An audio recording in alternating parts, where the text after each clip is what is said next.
Welcome to the Time Bubble Podcast, the only podcast where the guests get to travel in time. I'm your host, Jason Ayres, and this week I'm joined by my fellow podcaster, Flora Bee. Welcome. Hello, Jason. How are you? Very good, yes. Just preparing for the heat wave that's coming our way, the red level emergency warning that we're all going to die. So that's right. So we'd better get this finished before we melt.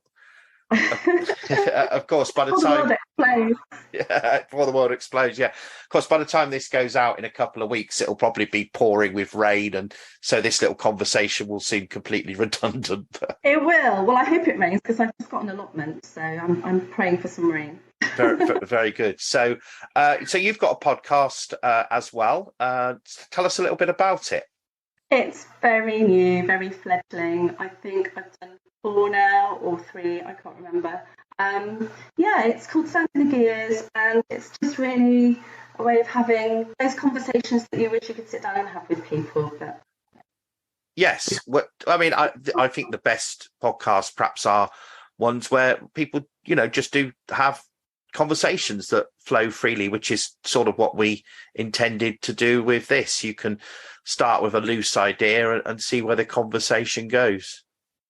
Yeah, it's just a nice way of chatting, I think. And then sometimes other people like to listen in on the conversation, don't they? Yeah, and it's also a good way of keeping in touch with people. I mean, what I've enjoyed doing is, just sitting down over Zoom and having a chat to someone that I might not necessarily have got round to talking to otherwise, because how life is, and if you got the kids and the job, and you can lose touch with people quite easily. Yes, and this is where the technology can be used for good. Yes, when the technology works properly, of course. Now we have had a few a few glitches this morning. We tried recording earlier, and we've had a bit of dropping out and that sort of thing. So I must apologise to everyone in advance if that does happen. Unfortunately, we don't have the multi-million budget of TV stations and such like to perfect this. So we've just got a free 40-minute Zoom call. So we are cheapskates, but we'll do our best. Okay, let's launch into the podcast then. We've done a few episodes of these now, and you've listened to some of them, Flora, so you know what to expect. We are going to talk about 3 days from your life that you would like to revisit. And after that, we're going to talk about some other places and times that you would like to go. So I'll ask the first question, which is, if you could go back to some time in your life, where would you go? I think the first place I would go back to is a riverside in a field. I don't even remember where it was, but I was born and raised in the Midlands, in a big city in the Midlands, and we used to escape to the countryside quite a lot. And there was a big group of us. I had quite a bohemian upbringing. My dad was a musician and an artist, and so we knew lots of other musicians and artists. And this one weekend, it might have been a Sunday or Saturday, we all got together and had this massive picnic by the river. It was a hot sunny day. One of those idyllic days that you remember. Yes. As idyllic as I remember it, but it was warm, it was sunny. There were loads of us children, and we were building rafts and floating down the river in these rafts. And as we were doing that, the rafts were disintegrating, but that was all part of the fun. And so the grown-ups were on the grass having a picnic, and we were all together in our swimming cozies and shorts and pants, probably some of us. Yes. Building these rafts and splashing around in the river and climbing trees and just having the best time. Just doing what we did. So how old would you have been, do you think, around that time? I can't even really remember. Maybe 7 or 8.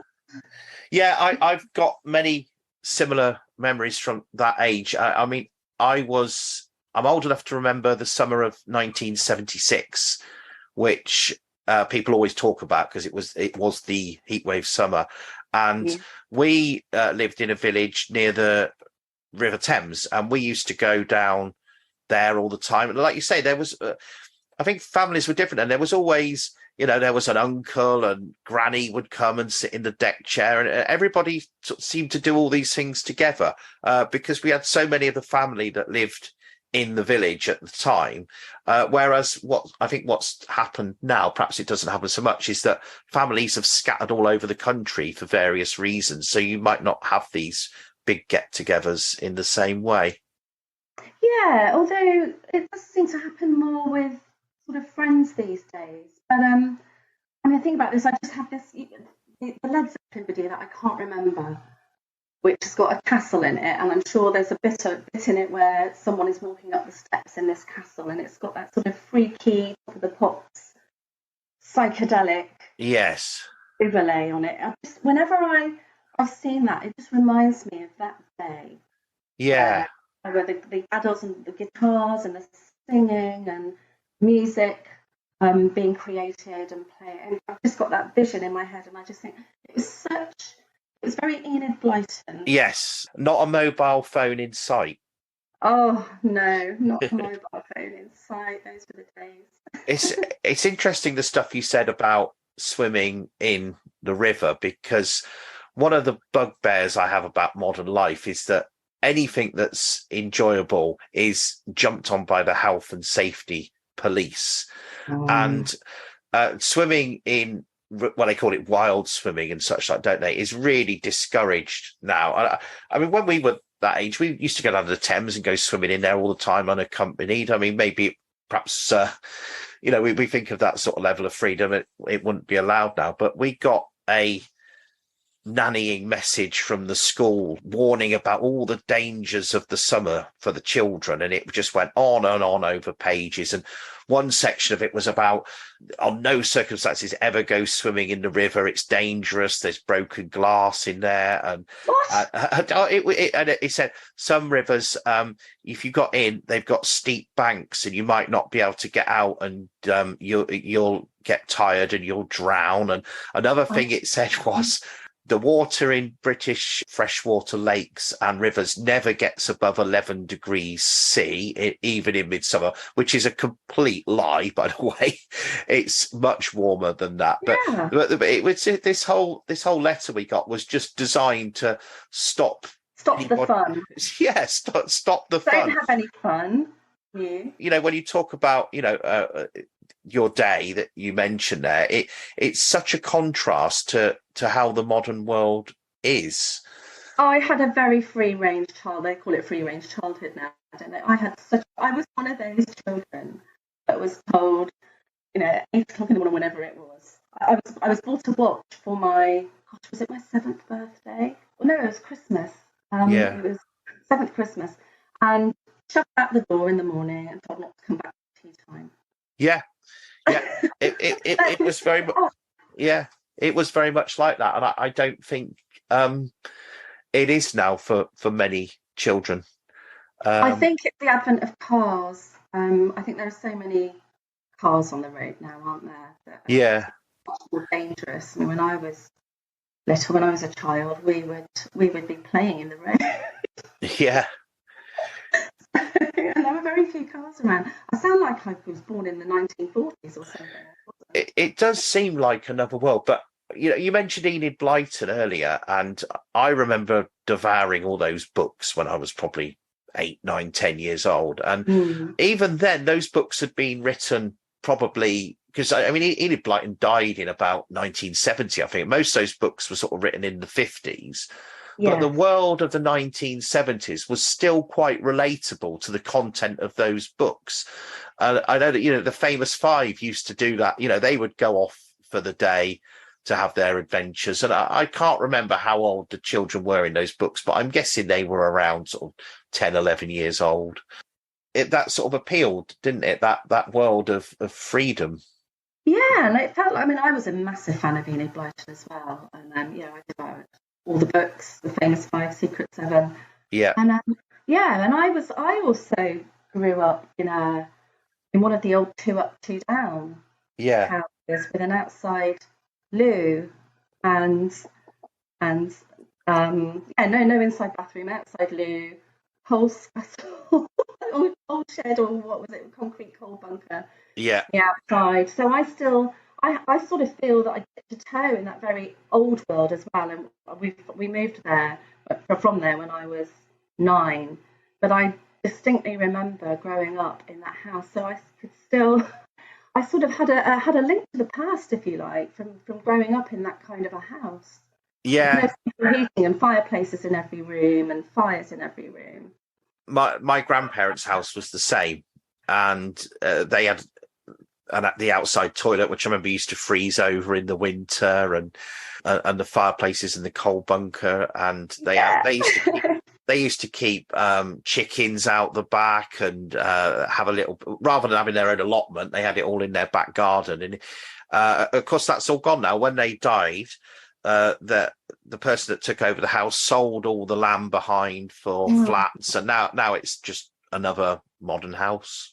It's a bit heartbreaking, isn't it? I don't think I could go back and have a look, because it would just be too sad. It would. All right, that's a good one to kick off with. So, have you got a second day to tell us about? I do. Okay. how I say this one. I moved to Oxford in the summer of 1989.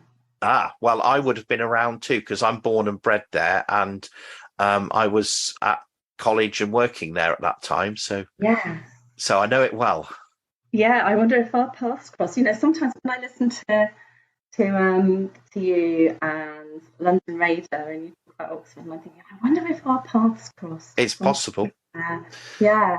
So I moved to Oxford in 89, and I was busking. I had no money, so I was busking for a living. And I moved into this little bedsit. I'd been travelling around France. I'd been busking around France, and then broke up with my boyfriend, moved to Oxford. Yeah.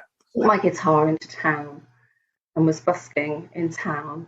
Whereabouts in Oxford did you used to busk? Because I may well have walked past you. In the covered market. Oh, yeah, I would love the covered market. Yeah, in the covered market. That was my slot. Not in the centre. No. One of the, I can't remember which. Are they called avenues? Yes. Lanes. Yeah.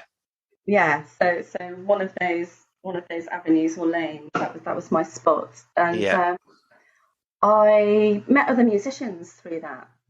And I met other musicians really early on. There was this lovely girl, I won't mention her name, just in case I get in trouble.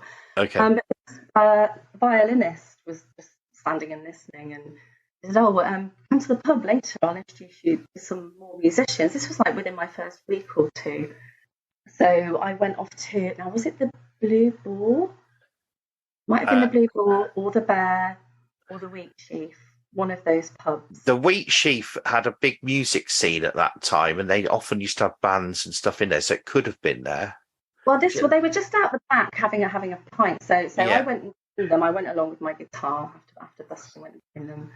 And anyway, that was my introduction to the Oxford music scene, and also the dance, the rave scene. Yes, which was just getting going around that time. It was just getting going, and I had just missed the Cassington. I think it's the Cassington rave.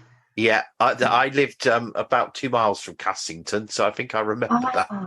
Yeah, well, they were all buzzing still about this thing.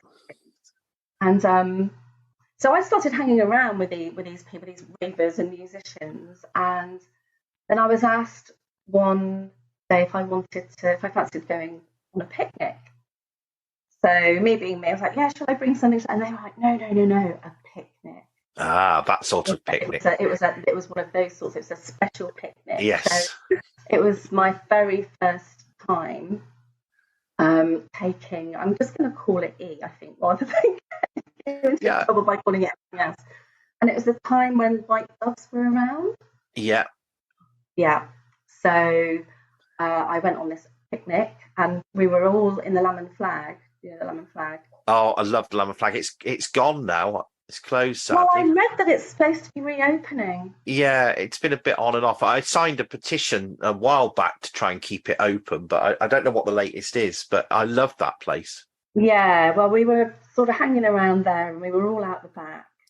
And I was given this little white thing and thought, goodness, this looks like an aspirin. Yeah.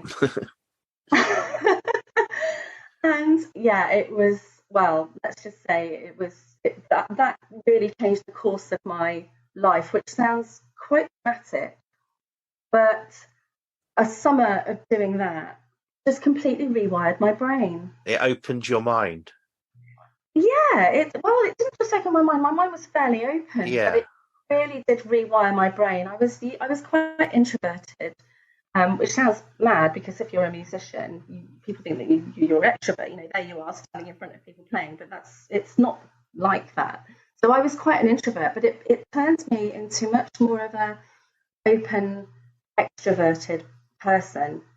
And there's lots of research being done now, isn't there, about how all of these different types of psychedelics like psilocybin and MDMA and all of that can really help with various sort of post-traumatic stress in personnel.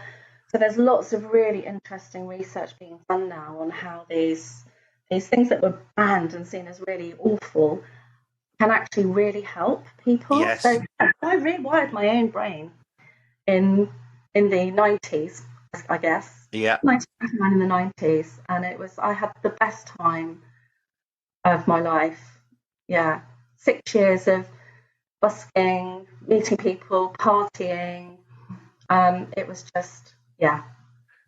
Our paths must have crossed because those late 80s, early 90s years, I spent a lot of time socialising in Oxford and the places you mentioned, and the music scene. I mean, there were places like the Jericho Tavern, which I'm sure you probably played there. And do you remember the Dolly? Yes, I actually played at the Dolly. You did play Dolly. For anyone that it's, I'm not sure what it is now. I think it might still be some sort of club. Is it called the Purple Turtle now? Yeah. It was. Oh no, actually, I think it's closed. Yeah, has it closed? There's a big campaign to keep it open, but I think the college, the university owned it. It was so it was this underground, as I remember, you had to go underground on Oxford's main shopping street, and you go down there, and it was sort of, you could walk all around, couldn't you? And there was a stage area, and they would have a lot of heavy metal and rock stuff down there. Yes, it was.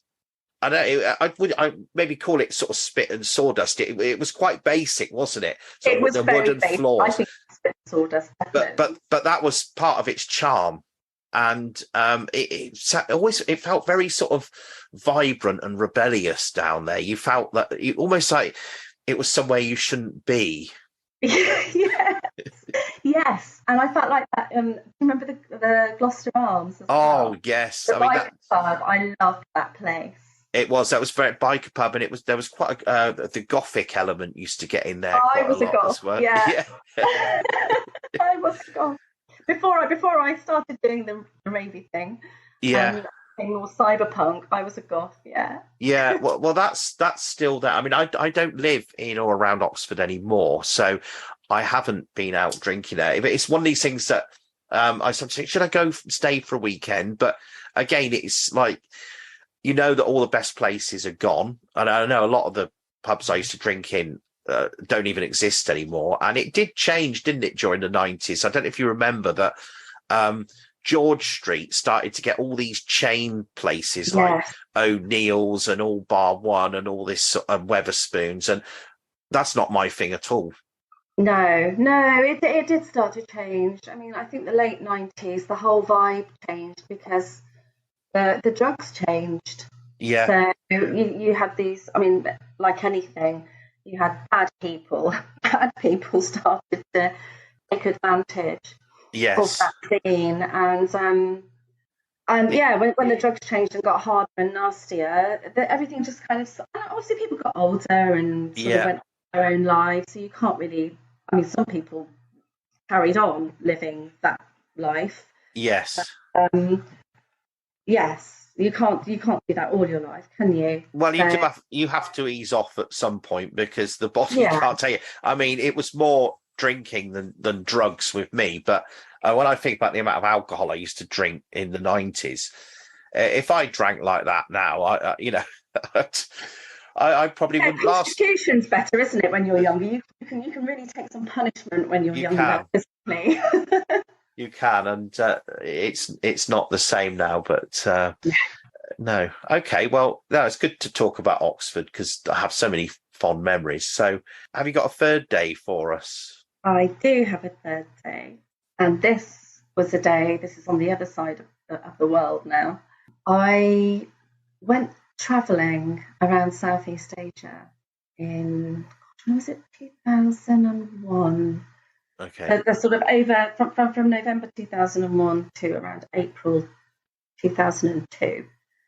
right. Okay, And I had bought some snorkeling. I decided before I went that I was going to do a diving course. I was a really rubbish swimmer. I don't know what possessed me, but I decided I was going to spend lots of time in the water. And I bought a snorkel and a mask and all of that kind of thing.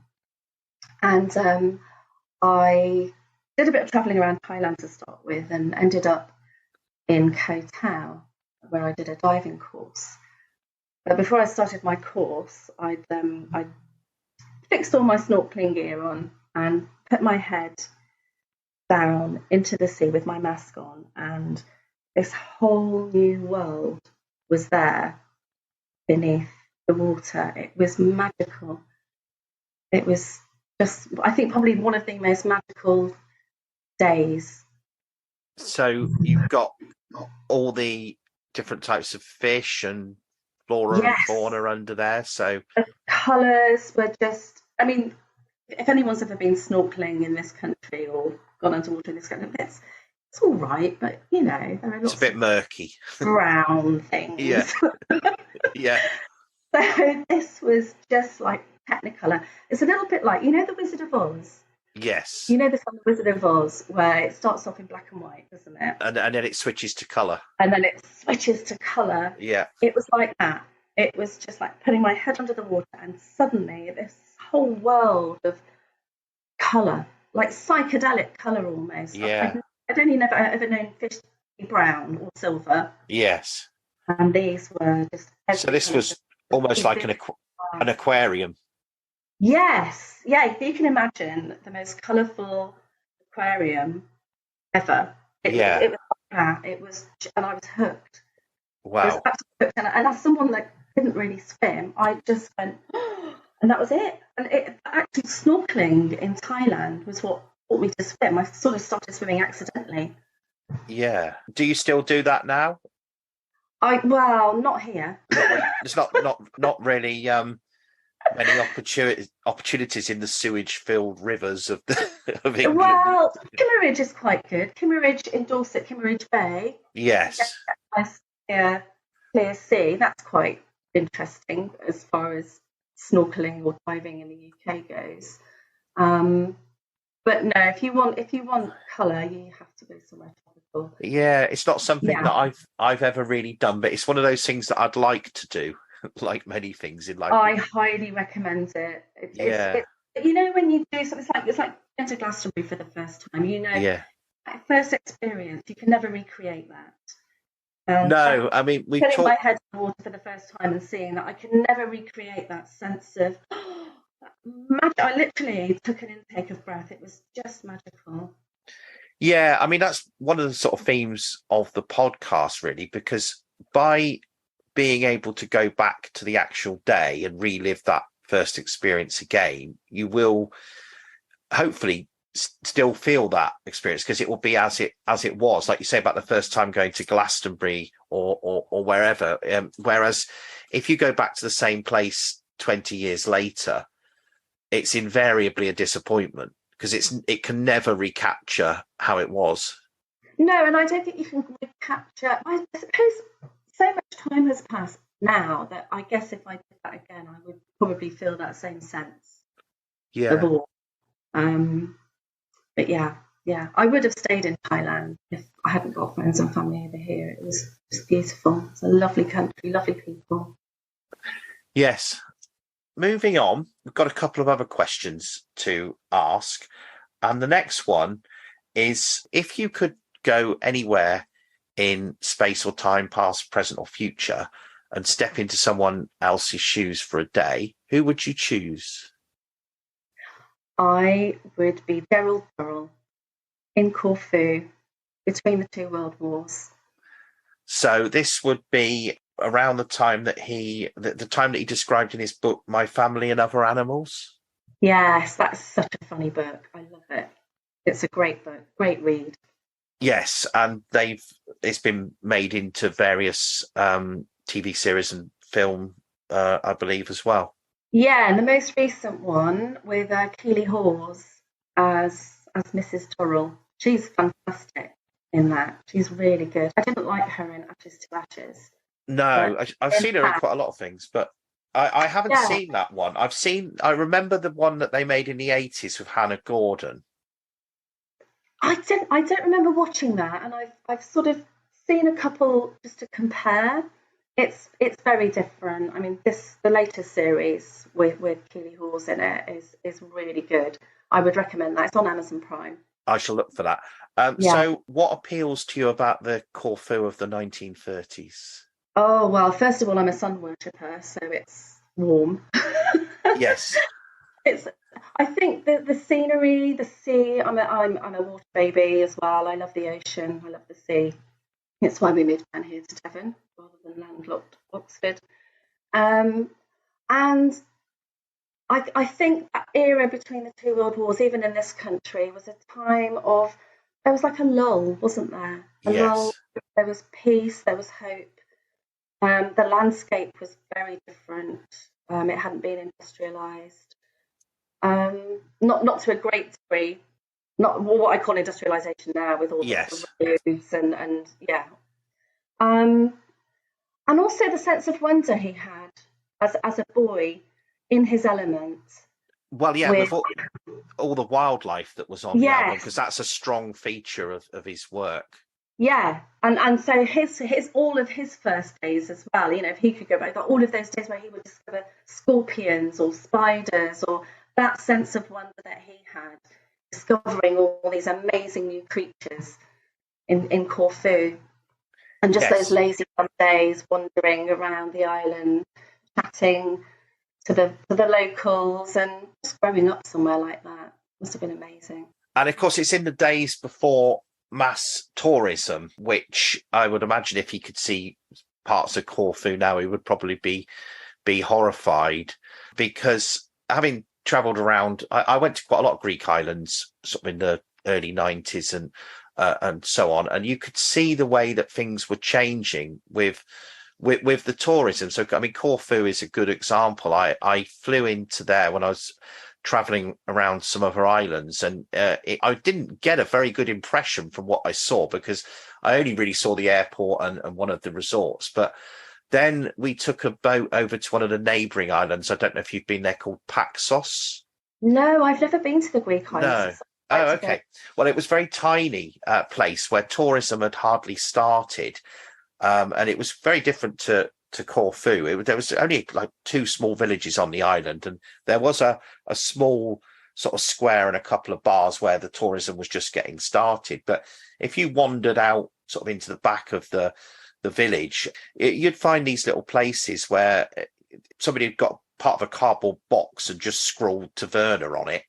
Hmm. And you'd wander in through this gate, and it would literally be like going in somebody's back garden, and there'd be a couple of tables in there. There might be some chickens wandering about, and you'd sit down, and Lovely. someone would come out, and it would be, their mum would be in the kitchen doing, and they'd ask you what you want to eat, and then they'd be, would you like my grandmother's homemade moussaka that she made today, and Oh, it literally was like going into someone's house and having them cook for you, and they'd have their own local wine, and it was quite an authentic experience, which I yeah. imagine what dining out would probably have been like before mass tourism. But then when I went back to Paxos about a decade later, and it had completely changed. It totally artificial beach built and bars Oh, no. everywhere. My memory of what that like had gone, and I think this is what it's like in a lot of the Greek islands now. So, like I say, I think Gerald Durrell, if would be perhaps turning in his grave if he could see where some of the places he enjoyed in the 1930s, what they look like now. He would be. He would be. I mean, I've read. I've got quite a thick biography of Gerald Durrell, and when he was alive, he went back a few times, and he actually, when he was in a boat going to his island, as he called it, he couldn't look in a particular direction because of all the tourism, all the buildings that had been built, and he had to kind of try and preserve this memory of the island as he saw it. So yeah, he saw it when it was being what he thought was ruined. Yeah. With things, yeah. I'm sure there are places if you go off the beaten track. Yeah. But of course, many tourists have no interest in doing that. They want Benidorm in Greece. They do. They want chips. Yeah. Well, that was there was a very memorable scene in Shirley Valentine, if you saw that, where A long time ago, yeah. She'd got a job in the cafe, and this English couple came in, and they were looking at the menu, and it had tarama salata and a squid, and what's this? Oh, I don't know. And she just said, "Do you want me to make you some egg and chips?" And they, "Oh, thank you," and they were all happy. I don't see the point in going abroad if you're not going to experience the country that you're visiting. You know, the people that go, they book like a package holiday to Turkey or somewhere, and they stay in the hotel and they eat the food in the hotel, Yeah. and they don't venture out of that complex. It's the all-inclusive thing, which I don't agree with at all, because there's just no point. So no, I couldn't bear an all-inclusive. I did one once many years ago to Tunisia, and it was awful. Yeah, same. Okay, well, we've got a few minutes left, so let's move on. Final question: if you could go anywhere in time, in history perhaps, and see what the world was like then, where would you go? I would want to go back, I guess it would be somewhere in Asia. It doesn't really matter what country, maybe India. I've got a bit of a fascination with India and Tibet. Before organised religion, so about 3,000 years ago, before those religions had been codified and what I think of as stolen from the people. So I think Hinduism today is the closest that there is now to the old religion. And I've been reading, there's an author, he's Danish, called Aki Sideberg. Okay. Is he Danish or is he Norwegian? I think he's Danish. He went travelling in India to this, you know what people do then, they go off to find themselves. Yes. He went to India and got really involved in Hinduism, and realised that what they had there, this living religion of gods and goddesses, was what we had lost in the West. Yes. So going back and seeing what it was like, and then being able to translate that to our own country and our own old ways, I think would be really, really fascinating. I was reading this book, I can't remember what it was called. It's actually about Scotland. It's about is it called Sea Window or something? There's a little throwaway line in this book that I was reading about this chap that bought a little Scottish island, and it was something about the Druids in this country were connected to the Brahmins in India, and I thought it was like a little jewel within this passage that I was reading, and I went and researched it, and it turns out that yes, the Druids in this country are related to the Hindus, the Brahmins of India. There's a connection there. So I think to be able to go back, I think they were all very driven by cosmic influences, because when you look at Stonehenge and all these other things, that a lot of they looked up at the stars and the heavenly bodies, and were very influenced by them. And of course, back in those days, when you didn't have the light pollution that you have now, I mean, I was just going to say that you wouldn't be able to see the stars from our garden, because we've got one of these great big horrible LED street lamps over. Yeah. But back then, with no artificial light, the night sky must have appeared brilliant. It must have been their television. Yeah.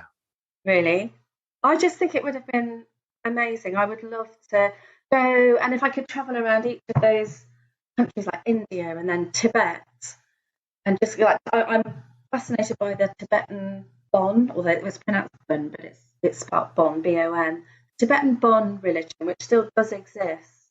And to see how the people lived. I mean, I was thinking what their beliefs were. Yeah, I think we'd have to have for this section of the podcast, when you go back, that you've got some automatic translation software in your head, so you absolutely you can speak to them in their language of the time, so you get their beliefs. I always think it would be interesting to speak to people 3,000 years ago, because there's this, you'd say, oh, they'd all be primitive and such like, but I imagine they would probably be very similar to us.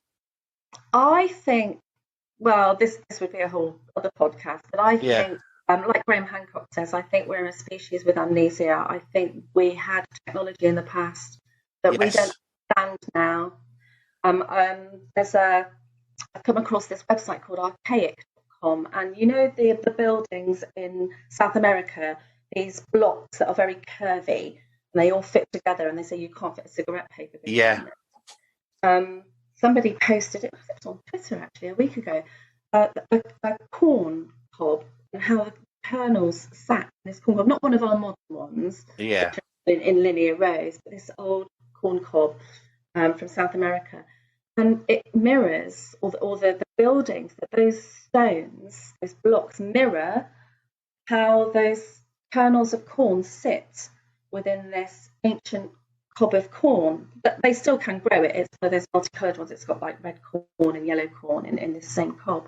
Yeah. And there's this website called archaics.com, and he has discovered, I haven't managed to read it myself yet, I heard it on another podcast, Max Igan's podcast, Crow House. Yes. And he has come across something called geopolymer, which allowed the South Americans to mould stone, which could explain why they've got this very curvy, all different sizes and all different curvy shapes that they've managed to build. Yeah. Structures. It's fascinating stuff. I'd just say before we go to recommend that people come and listen to your Sand in the Gears podcast, because I know the one you did with Michael Livesley, you talked a lot about these sort of spiritual issues, which I found fascinating. I'm completely into all of that. Yeah, in quite a big way. Yeah, brilliant. Well, look, thank you for coming to join me today. It's been a really fascinating chat, as it always is, and I hope you enjoyed it. I did. Okay. Thank you so much for asking. You're very welcome, and I'll be coming on your podcast sometime soon too. So you will be. Yes, so we'll plan a proper date for that. We will. Okay. Well, thank you very much, and bye-bye, and see you again soon. Yeah. Bye. Thank you. Bye.